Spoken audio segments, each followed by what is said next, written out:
जे हात नेहमी मानवतेचा संदेश देण्यासाठी उठायचे, जगाला शांतता आणि करुणा सांगायचे, आज ते कायमचे शांत झाले आहे.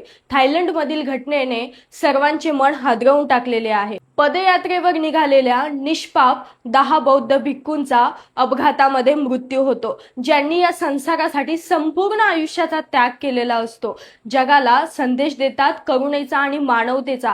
आज त्यांचा अशा पद्धतीने मृत्यू होईल अशी कल्पनाही कोणी करू शकत नाही. एका 11 वर्षाच्या मुलाच्या गाडीवरील ताबा सुटतो आणि क्षणात होत्याचं नव्हतं झालं.